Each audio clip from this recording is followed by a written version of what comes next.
Hello viewers, welcome to our channel. నేను మీ చరణ్ పరిమి.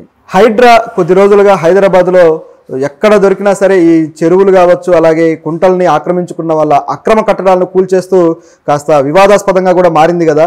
నిన్న నాగార్జున ఎన్ కన్వెన్షన్ని కూడా కూల్చేయడం, దాని విషయంలో నాగార్జున ఒక ప్రెస్ నోట్ కూడా రిలీజ్ చేశారు. ఆయన కోర్టుకు కూడా వెళ్తా అన్నారు. చూస్తూ ఉంటే హైడ్రాకి నాగార్జునకి పెద్ద వివాదమే చెలరేగేలాగుంది. అలాగే కొంతమంది బీఆర్ఎస్ నాయకులు కూడా కేవలం పేదవాళ్ళ మీదే పడుతున్నారంటూ కూడా కొన్ని వ్యాఖ్యలు అయితే చేశారు. సో ఇలాంటి విషయాల మీద హైడ్రా వివాదాల్లో చిక్కుకోబోతుందా, ఏం జరగబోతుంది, రేవంత్ రెడ్డి ఏం చేయబోతున్నారనే విషయం మీద మనతో పాటు మాట్లాడడానికి సీనియర్ జర్నలిస్ట్ భరద్వాజ్ గారు ఉన్నారు. ఆయనతో మాట్లాడదాం. నమస్కారం సార్. నమస్తే అండి. సార్, ఈ హైడ్రా నిన్న నాగార్జున గారి దాంట్లో చేసిన తర్వాత ఆయన కోర్టుకు కూడా వెళ్తానని చెప్పేశారు. ఇది అక్రమంగా కూల్చారని కూడా ఆయన అన్నారు. వెళ్ళారు కదా, వెళ్ళి స్టే తెచ్చుకున్నాడు ఆయన. ఓకే, స్టే తెచ్చుకోవటం, కోర్టులకు వెళ్ళటం వాళ్ళకి అలవాటే. అయితే ఇక్కడ చూడాల్సిన విషయం ఏంటంటే, అదేదో చెరువు శిఖం భూములు ఆక్రమించుకున్న వాళ్ళని మాత్రమే అనేది తప్పు. చెరువు పక్కన ఉన్న భూములు, చెరువుల్ని కుంటల్ని ఆక్రమించిన వాళ్ళని మాత్రమే అనేది కరెక్ట్ కాదు. ఓకే, అంటే వాళ్ళు అలాగే చెప్తున్నారు రంగనాథ్ గారు, కమిషనర్. అలా కాదండి, అది కాదు. అసలు టోటల్గా ప్రభుత్వ భూములు ఏ రూపంలో ఉన్నా కానీ, అంటే ప్రభుత్వము అంటే ప్రజలనే కదా అర్థము. అలా అంటే వ్యక్తులకి చెందని భూములు, వ్యక్తులకి ప్రైవేటు సంస్థలకి చెందని భూములు ఏవైనా సరే, అది దేవాదాయ శాఖ భూమి కావచ్చు, వీటిని కూడా పరిరక్షించేటువంటి కార్యక్రమం వీళ్ళదే. హైడ్రా కిందకే వస్తుంది అది కూడా. కాబట్టి ఈ భూములు ఎందుకు పట్టుకున్నారు? అలాగే అక్రమ నిర్మాణాలు కూడా, అక్రమ నిర్మాణాల కట్టడి అనే కార్యక్రమం కూడా వీళ్ళ పరిధిలోకే వస్తుంది. అందులో భాగంగానే చిత్రపురిలో కూడా కొన్ని బిల్డింగ్స్ అనుమతి లేని అంతస్తులు నిర్మించారు అని కూల్చిన సందర్భం కనిపిస్తుంది. రెండోది, రకరకాల స్పెక్యులేషన్స్ వస్తున్నాయి దీనిలో. ఆ స్పెక్యులేషన్స్ ఏంటంటే, ఒకటి, నాగార్జున జగన్కి ఫ్రెండు, కేటీఆర్కి ఫ్రెండు అవటం వలన ఇతని మీద దాడి జరుగుతోంది అని. అంటే గతంలో అసెంబ్లీలో ఆయన మాట్లాడాడు రేవంత్ రెడ్డి, ఇలా ఆక్రమించుకుని కట్టేసుకుంటారా హీరో అయినంత మాత్రాన అని. ఇలా హీరో అయినంత మాత్రాన ఆక్రమించటము అనేది కాదు. అతను అంటే హీరో అనేది వేరు. అతను సినిమా నటుడు, సినిమాల్లో హీరోగా వేస్తాడా లేకపోతే విలన్గా వేస్తాడనేది అతను గొడవ. అతను ఒక పారిశ్రామికవేత్త కూడా. కాబట్టి అందులో భాగంగా అతను ఒక్కడే కాదు, అందులో భాగస్వాములు ఉన్నారు. సో 2010 నుంచి నడుస్తోంది ఈ గొడవ, ఇప్పటిది కాదు. గతంలో కూడా ఒకసారి దాన్ని కూల్చివేస్తామన్నారు, లేదు, అది కేసీఆర్ గారి ప్రభుత్వం అనింది, హడావిడి చేశారు, ఆగిపోయింది అది. ఆ తర్వాత గురుకుల్ ట్రస్ట్ భూములు ఉన్నాయి. ఆ భూములకు సంబంధించినటువంటి రిజిస్ట్రేషన్లు లేవు ఈ రోజుకి అక్కడ, ప్రాపర్ రిజిస్ట్రేషన్లు. పెద్ద పెద్ద అపార్ట్మెంట్లు కట్టేశారు. అక్కడ కూడా దాడులు జరిగే ఛాన్సెస్ ఉన్నాయి, మొదలై ఉండొచ్చు కూడా. ఇలా చాలా ప్రాంతాల్లో జరుగుతోంది. అలాగే మోకిలా ఏరియాలో చాలా ఫామ్ హౌసెస్ ఉన్నాయి. 111 జీవో పరిధిలో అక్రమ నిర్మాణాలు జరిపితే దాన్ని కూడా సీరియస్గా పట్టించుకుని కూల్చేయడం జరుగుతుంది. ఏ అక్రమ నిర్మాణం అయినా అది ఏ ప్రభుత్వ లేకపోతే వ్యక్తులకి సంస్థలకి చెందని భూములకి, దేవాదాయ శాఖకి చెందిన భూములు కావచ్చు, లేదు ఇతర పరిశ్రమలకి కేటాయించి అది వినియోగంలో లేకుండా ఉన్నటువంటి ఇండస్ట్రియల్ డెవలప్మెంట్ కార్పొరేషన్ కింద కొన్ని ల్యాండ్స్ ఉంటాయి, వాళ్ళెవరికి కేటాయించకపోవచ్చు. అవి ప్రభుత్వ పోరంబోకులుగా కనిపిస్తాయి. వాటిలోకి వెళ్ళి ఎవరైనా జెండా పాతినా చర్యలు ఉంటాయి. ఇది విషయం. అయితే దీనికి పర్మిషన్లు కూడా మరి ప్రభుత్వం నుంచే వస్తాయి కదా సార్? గతంలో ప్రభుత్వాలు ఇస్తేనే కదా కట్టేది. ప్రభుత్వాలు పర్మిషన్లు ఇచ్చి కట్టించుకుంటే వాటిని రివ్యూ చేస్తున్నారు ఇప్పుడు. ఓకే, ఎవరు పర్మిషన్ ఇచ్చారు, ఎందుకు ఇచ్చారు అని. అంటే ప్రభుత్వ భూముల ఆక్రమణకు సంబంధించి 2 రకాల ఆక్రమణలు ఉంటాయి. ఒకటి జనాలు ఆక్రమించుకోవటం, అంటే సామాన్య ప్రజలు, బడుగు బలహీన వర్గాలు గత్యంతరం లేక బతకటానికి ఉండటానికి ఒక ఇల్లు ఉండాలి కాబట్టి ఆక్రమించుకోవడం జరుగుతుంది. హైదరాబాదులో చెరువుల ఆక్రమణ చాలా అలాగే జరిగింది. హైదరాబాద్ అంటే ఇప్పుడు కృష్ణకాంత్ పార్క్ ఎదురుకుండా ఉన్న భూముల్లో చెరువు ఉండేది, కానీ అక్కడ ఒక కాలనీ వచ్చింది ఇప్పుడు మధురానగర్కి బ్యాక్ సైడ్ కాలనీ, అది చెరువే. అది ఎందుకు వచ్చింది అంటే అక్కడ ఒకప్పుడు ప్రతి చోట ఏం జరుగుతుందంటే ముందు పేదలు ఆక్రమించుకుంటారు, పేదలు రెగ్యులరైజ్ అవుతుంది. అదంటే నెమ్మదిగా రకరకాల పోరాటాల తర్వాత ఇప్పుడు యూసఫ్గూడ చెరువు లేదు, అక్కడ పెద్ద పెద్ద భవంతులు వచ్చినాయి. అలాగే సారథి స్టూడియోస్ బ్యాక్ సైడ్, ఇదేమో ఎదుర్కొంటే అది ఇందాక మాట్లాడుకున్నాం మనం, బ్యాక్ సైడ్ కూడా ఆ ప్రాంతంలో కూడా ఆక్రమణలు జరిగినాయి. అంటే అమీర్పేట మెట్రో వైపు ఆ ఏరియాలో అక్కడ కూడా చెరువు ఉండేదని చెప్తారు. అది కూడా ఇప్పుడు స్లమ్స్ ఉన్నాయి అక్కడ, మొత్తం స్లమ్మే ఉంటుంది. ఈ స్లమ్స్ ఉన్నటువంటి ఏరియాలో పేదలు ఆక్రమించుకుంటూ ఉంటారు, వాళ్ళు ఫైట్ చేస్తారు, ముందు కత్తెరపాకలు వేస్తారు, ప్రభుత్వాలు తీసేస్తాయి, దాని మీద ధర్నాలు జరుగుతాయి. తర్వాత వాళ్ళకి ఏదో అక్కడ ఉండండి అంటారు, నెమ్మదిగా కరెంటు వస్తుంది, ఇలా మొదలై రోడ్లు వేస్తారు, నెమ్మదిగా వారికి బీఫారాలు ఇస్తారు, ఇది ఎవరికి అమ్ముకోకూడదు మీరు మాత్రమే ఉండాలి అంటారు. కానీ కొంతమంది పెద్దలు వచ్చి ఒక 5-6 ముక్కలు తీసుకుని అఫిడవిట్ల మీద రిజిస్ట్రేషన్లు రాసుకుని, అంటే నోటరీ చేయిస్తారు, నోటరీలు చేయించి తీసుకుని అక్కడ పెద్ద భవంతులు నిర్మాణం జరిపి నెమ్మదిగా ఆ ప్రాంతం నుంచి పేదల్ని పంపించేసి దాన్ని ప్రభుత్వ అధికారులతో మాట్లాడుకుని దాన్ని రెగ్యులరైజ్ చేసుకుని నెమ్మదిగా పట్టాల దిశగా నడిపిస్తారు. ఓకే, పెద్ద ప్రాసెస్ ఇదంతా జరిగి చాలా ప్రాంతాలు చాలా చెరువులు అలా వెళ్ళిపోయినవే. ఓకే, ఇంకొక స్టైల్ ఏంటంటే ప్రభుత్వం కేటాయిస్తుంది. దేనికి కేటాయిస్తుంది? ప్రభుత్వాలకు కేటాయించేటువంటి అధికారం లిబరలైజేషన్ తర్వాత పెరిగింది. ఒక కార్పొరేట్ కంపెనీ వచ్చి నేను ఇక్కడ ఒక పెద్ద కంపెనీ పెట్టి ఈ చుట్టుపక్కల ప్రాంతాల ప్రజలందరికీ ఉపాధి కల్పిస్తాను అంటాడు. ప్రజలకి ఉపాధి కల్పించటం కోసం వారెవరో వచ్చి ఇక్కడ పరిశ్రమ పెట్టి బోల్డ్ త్యాగం చేస్తున్నాడు ఆయన. అటువంటి పారిశ్రామిక త్యాగధనుడికి మనం ఏమిచ్చినా తక్కువ అని ఒక 100 ఎకరాల ప్రభుత్వ భూమి ఆయన కేటాయిస్తారు, వారు తీసేసుకుంటారు. ఈ మధ్య కాంతారా అనే సినిమా చూసాం మనం. కాంతారాలో ఒక పాత రాజుగారి కొడుకు ఇదంతా మా జమీలో ఉండేది, ఇప్పుడు ప్రభుత్వం వైపుకి వెళ్ళిపోయింది, దీన్ని మళ్ళీ మనం తీసుకోవాలని ఏదో చిన్న ఆ ప్రాంతీయ అక్కడ ఉండేటువంటి గ్రూపుల మధ్య గొడవలు పెట్టి ఏదో చేయాలని ట్రై చేస్తాడు. దాన్ని అటవీ శాఖ సహకారంతో హీరో ఇబ్బంది పెట్టి మొత్తానికి జనాలని బయటకు తీసుకొస్తాడు. కానీ ఆయనకి ఏమాత్రము తెలియదు, అమాయకుడు ఆ భూస్వామి అనేది మనకు అర్థమవుతుంది. ఎందుకంటే ఆయన ఆ పని కాదు చేయాల్సింది, ఆయన ఒక కార్పొరేట్ కంపెనీ పెట్టి ప్రభుత్వం దగ్గరికి వెళ్తే వాళ్ళ పాత అడవి వాళ్ళకే అప్పచెప్పేది ప్రభుత్వం, సింపుల్గా అయిపోయేది అంటారు. అంతే, అదే జరుగుతోంది ఇప్పుడు. అలాగే భూములు తీసేసుకుంటారు. ఓకే, సెజ్ల పేరుతోటి నడుస్తున్నదంతా అదే అంటారు. సెజ్ల పేరుతో జరిగేది కానీ రకరకాలు, ఒక ఫ్యాక్టరీ పెడతామంటారు వచ్చి తీసుకుంటారు, పత్రిక పెడతామంటారు తీసుకుంటారు. ఇప్పుడు అక్కడ దాసనారాయణరావు గారి ఉదయం ఆఫీసు గొడవ ఒకటి నడుస్తోంది కదా, ఇలాంటివి అనేకం ఉంటాయి. ప్రభుత్వం దగ్గర ఏదో త్యాగం చేస్తున్నారు వీళ్ళు ప్రజల కోసం అని చెప్పి ఒక నోట్ పెట్టి దాని వెలుగులో వీళ్ళకి భూములు ఇస్తారు. ఆ భూముల్ని ఇతర వ్యాపారాలకు మళ్లించినప్పుడు వివాదం అవుతుంది. అన్నపూర్ణ స్టూడియోస్ టింబర్ ఎస్టేట్ పెట్టినప్పుడు వివాదం అయి కదా కోర్టులో కేసు నడిచింది. అప్పుడు కూడా స్టే తెచ్చుకున్నాడు నాగేశ్వరరావు గారు. అయితే ఆయన ఇమ్మీడియట్గా టింబర్ ఎస్టేట్ అక్కడి నుంచి తరలించేశాడు. ప్రభుత్వం రియాక్ట్ అయిన మరుక్షణం తీసేశాడు ఆయన. అయినప్పటికీ కేసు కొనసాగింది. ఇలాంటి వివాదాలు అనేకం కనిపిస్తాయి.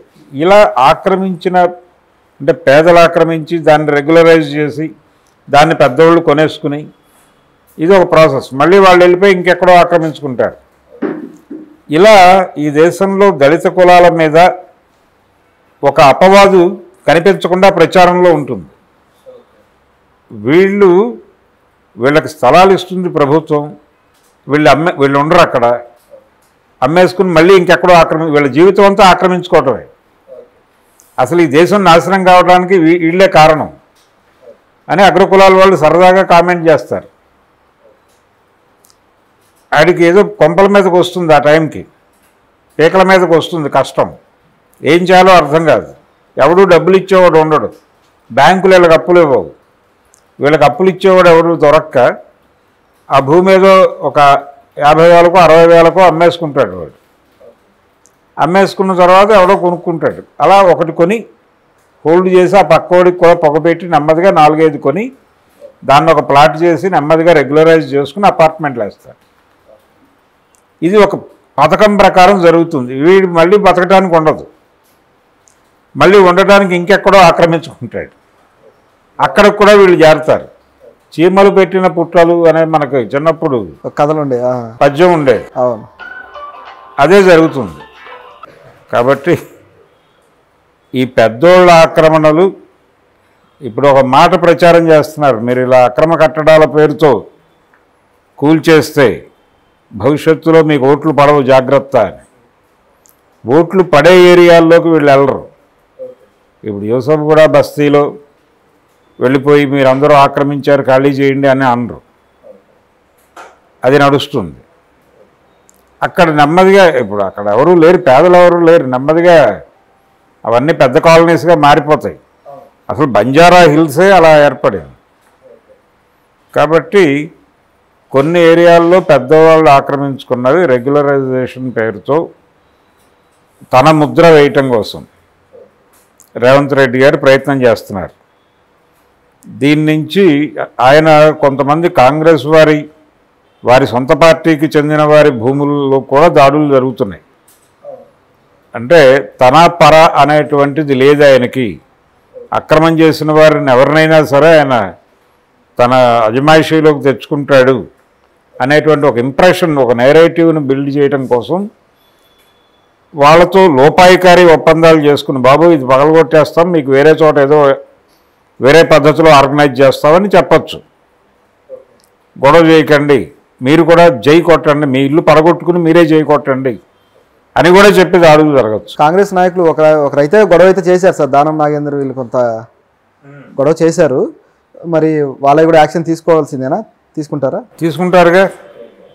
కొట్టడమే అంటే ఈ హైడ్రా అనేది పెట్టడం ద్వారా కొంత రియల్ ఎస్టేటు అలాగే ఇతర వ్యాపారాలు నగరం చుట్టుపక్కల జరిగే అనేక వ్యవహారాలు తన కంట్రోల్లోకి తీసుకునే ప్రయత్నం చేస్తున్నాడు ఆయన రేవంత్ రెడ్డి గారు. లక్ష్యం అది. ఓకే, వెనకాల పెద్ద స్కెచ్ ఉంది అంటారు అయితే? లక్ష్యం ఉంది. ఓకే. ఇప్పుడు చాలా ప్రాంతాల్లో ప్రాపర్ రిజిస్ట్రేషన్ లేని భవంతులు అనేక ఉన్నాయి, అపార్ట్మెంట్లు ఉన్నాయి. మీరు గురుకుల ట్రస్ట్ భూముల్లో కట్టినటువంటి 100 ఫీట్ రోడ్డు ఉంది. ఆ 100 ఫీట్ రోడ్లో ఎక్కడికైనా ఏ అపార్ట్మెంట్కైనా వెళ్ళండి, రిజిస్ట్రేషన్ ఉండదు. దానికి డబ్బులు తీసుకుని ఏదో అఫిడవిట్ లాంటిది ఇస్తారు, నోటరీ. చాలా వాటికి రిజిస్ట్రేషన్లు ఉండవు, అక్కడ అపార్ట్మెంట్లే. అది హై ప్రొఫైల్ ఏరియా సార్, మరి అక్కడ హై ప్రొఫైల్ ఏరియానే. ఛాన్స్ ఉందా మరి? అప్పుడప్పుడు బుల్డోజర్లు వెళ్ళి హడావిడి చేస్తాయి. అక్కడ కొన్ని సంఘాలు ఉన్నాయి, ల్యాండ్ ఓనర్స్ సంఘాలు, వాళ్ళు రోడ్డు మీదకి వచ్చి ఊరేగింపు చేస్తారు, మళ్ళీ అదేదో కొంత అమౌంట్ పే చేస్తారు, అది ఆగిపోతూ ఉంటుంది. ఇలా జరుగుతుంది తప్ప అక్కడ ఏమీ పర్మనెంట్ సొల్యూషన్ లేదు ఇప్పటిదాకా.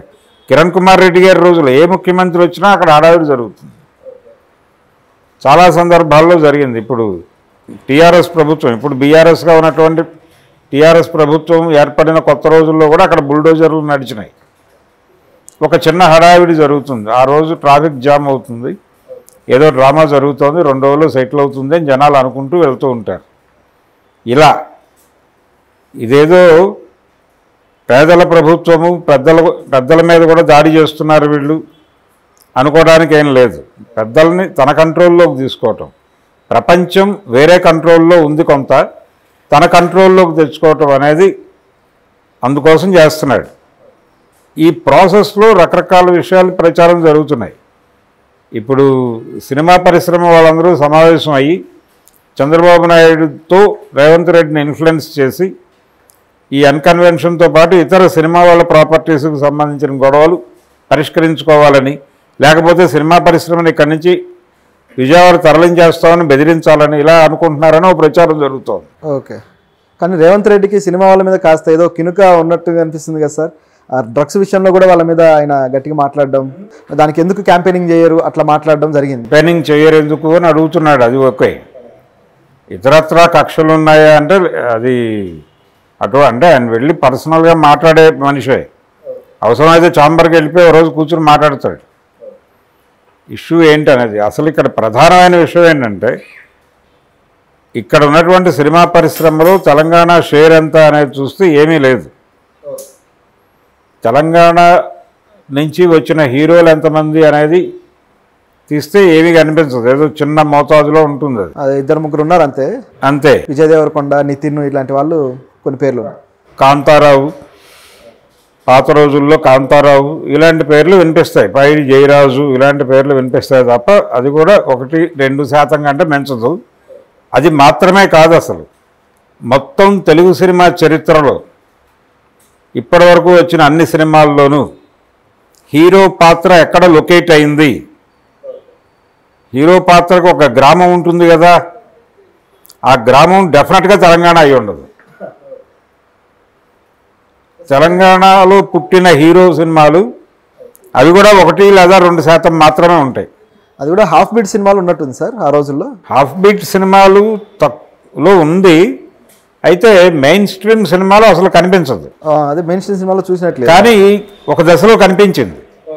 ఎప్పుడు తెలంగాణ ఉద్యమం జరుగుతున్న రోజుల్లో, తెలంగాణ ఏర్పడిన రోజుల్లో, తెలంగాణలో మొదటి ఎన్నిక జరిగి ప్రభుత్వం ఏర్పడిన కొద్ది రోజులు మాత్రమే ఆ హవా నడిచింది.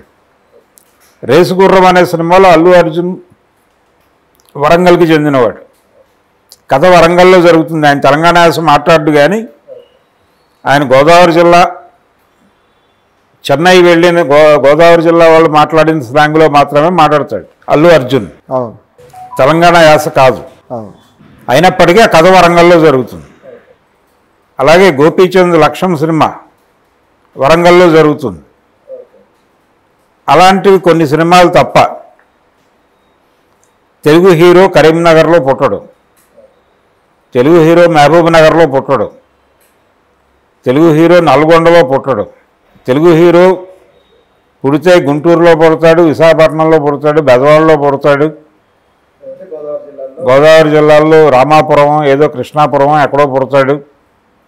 ఎందుకు తెలంగాణలో పుట్టడని ఎవడన్నా అడిగాడా? తెలుగు హీరో ఎందుకు తెలంగాణలో పుట్టడం అంటే తెలుగు సినిమా పరిశ్రమ ఆంధ్ర పరిశ్రమ. Film chamber Andhra chamber. అది తెలుగు సినిమా పరిశ్రమ మీద ఈ రోజుకి ఒక కులం జెండా ఎగురుతోంది. ఆ కులం జెండా ఎగరటం వలన అది తెలుగుదేశం శిబిరం. ఇది పరిస్థితి. అందుకని చంద్రబాబుతో పైరవీ చేయించుకోవటానికి వాళ్ళు ఉత్సాహం చూపిస్తున్నారు. దీనిని ఎక్స్టెండ్ చేసి పరిశ్రమ ఇక్కడి నుంచి ఆంధ్రాకి తరలించేస్తారు, ఈ మాటలు కూడా సర్క్యులేట్ అవుతున్నాయి. అటువంటి ప్రమాదం ఏమీ లేదు. అంత ఈజీగా జరగదు కదా సార్, చాలా పెద్ద విషయం కదా అది. దాదాపు 25 ఏళ్ళు పట్టింది ఇక్కడ కూడా ఏర్పాటు అవడానికి. 25 ఏళ్ళు కాదు, ఇంకా ఎక్కువే పట్టింది. ఓకే, 53 కదా అక్కడ రాష్ట్రం ఏర్పడింది. ఓకే, 56 కదా కలిసింది. అవును. అక్కడ నుంచి చూస్తే 90లో జరిగింది సీరియస్ మూమెంట్. అంటే దాదాపు 40 ఏళ్ళు పట్టింది. అలా 40 ఏళ్ళు పడుతుంది అనేది తప్పు. ఇక్కడి నుంచి ఏం వెళ్ళదు.